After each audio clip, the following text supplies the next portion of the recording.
ದೇಶಕ್ಕಾಗಿ 21 ವರ್ಷಗಳ ಕಾಲ ಭಾರತೀಯ ಸೇನೆಯಲ್ಲಿ ಸೇವೆ ಸಲ್ಲಿಸಿದ್ದ ಯೋಧ.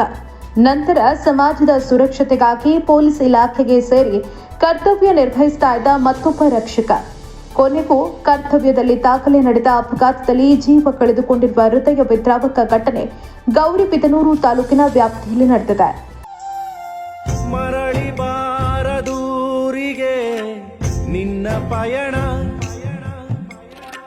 ಗೌರಿಬಿದನೂರು ತಾಲೂಕಿನ ಕಾದಲವೇಣಿ ಗ್ರಾಮದ ನಿವಾಸಿ 49 ವರ್ಷ ವಯಸ್ಸಿನ ಲೋಕೇಶ್ ಅವರು ಭಾರತೀಯ ಸೇನೆಯಲ್ಲಿ 21 ವರ್ಷಗಳ ಕಾಲ ದೇಶ ಸೇವೆ ಸಲ್ಲಿಸಿದ ಬಳಿಕ ಸ್ವಯಂ ನಿವೃತ್ತಿ ಪಡೆದು 2019ರಲ್ಲಿ ಚಿಕ್ಕಬಳ್ಳಾಪುರ ಜಿಲ್ಲಾ ಪೊಲೀಸ್ ಇಲಾಖೆಗೆ ಸೇರಿ ಮಂಚೇನಹಳ್ಳಿ ಪೊಲೀಸ್ ಠಾಣೆಯಲ್ಲಿ ಪೇದೆಯಾಗಿ ಕರ್ತವ್ಯ ನಿರ್ವಹಿಸ್ತಾ ಇದ್ರು.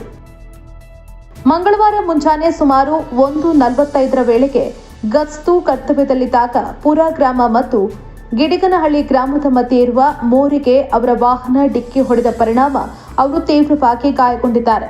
ತಕ್ಷಣವೇ ಸ್ಥಳೀಯರು ಅವರನ್ನ ಗೌರಿಬಿದನೂರು ಸಾರ್ವಜನಿಕ ಆಸ್ಪತ್ರೆಗೆ ಕರೆತಂದಿದ್ದಾರೆ. ವೈದ್ಯರು ಪ್ರಾಥಮಿಕ ಚಿಕಿತ್ಸೆ ನೀಡಿದ ಬಳಿಕ ಹೆಚ್ಚಿನ ಚಿಕಿತ್ಸೆಗಾಗಿ ಬೆಂಗಳೂರಿಗೆ ರವಾನಿಸಿದ್ದಾರೆ. ಆದರೆ ಮಾರ್ಗ ಮಧ್ಯೆಯೇ ಲೋಕೇಶ್ ಅವರು ಕೊನೆಯುಸಿರೆಳೆದಿದ್ದಾರೆ. ಸುದ್ದಿ ತಿಳಿತಾ ಇದ್ದಂತೆ ಚಿಕ್ಕಬಳ್ಳಾಪುರ ಡಿವೈಎಸ್ಪಿ ಜಗನ್ನಾಥ್ ರಾಯ್ ಹಾಗೂ ಸರ್ಕಲ್ ಇನ್ಸ್ಪೆಕ್ಟರ್ ಅಂಜನ್ ಕುಮಾರ್ ಅವರು ಗೌರಿಬಿದನೂರು ಸಾರ್ವಜನಿಕ ಆಸ್ಪತ್ರೆಗೆ ಭೇಟಿ ನೀಡಿ ಕುಟುಂಬ ಸದಸ್ಯರಿಗೆ ಸಾಂತ್ವನ ಹೇಳಿದರು. ಆಸ್ಪತ್ರೆಯ ಆವರಣದಲ್ಲಿ ಕುಟುಂಬಸ್ಥರ ಆಕ್ರಂದನ ಮನಕಲುಕುವಂತಿತ್ತು. ಗೌರಿಬಿದನೂರು ಸಾರ್ವಜನಿಕ ಆಸ್ಪತ್ರೆಯಲ್ಲಿ ಮರಣೋತ್ತರ ಪರೀಕ್ಷೆ ನಡೆಸಿದ ಬಳಿಕ ಮೃತದೇಹವನ್ನು ಕುಟುಂಬಕ್ಕೆ ಹಸ್ತಾಂತರಿಸಲಾಯಿತು. ದೇಶದ ಗಡಿಯಲ್ಲಿ ಸೈನಿಕನಾಗಿ ನಂತರ ಪೊಲೀಸ್ ಇಲಾಖೆಯಲ್ಲಿ ಜನರ ಸುರಕ್ಷತೆಗಾಗಿ ಸೇವೆ ಸಲ್ಲಿಸಿದ ಲೋಕೇಶ್ ಅವರ ಅಕಾಲಿಕ ನಿಧನ ಪೊಲೀಸ್ ಇಲಾಖೆ, ಸ್ನೇಹಿತರು ಹಾಗೂ ಸ್ಥಳೀಯರಲ್ಲಿ ತೀವ್ರ ಶೋಕವನ್ನು ಉಂಟು ಮಾಡಿದೆ.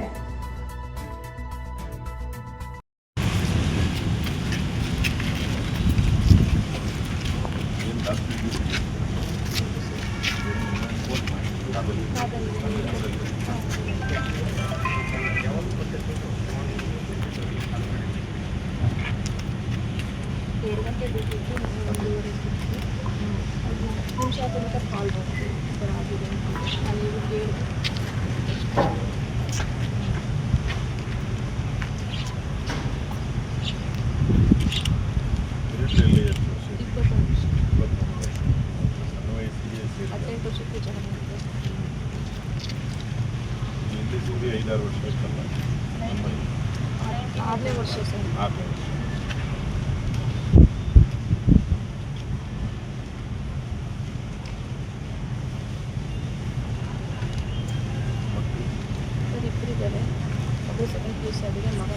ಆಗಿದೆ. ಈ ವರ್ಷ ಆಗಿದೆ.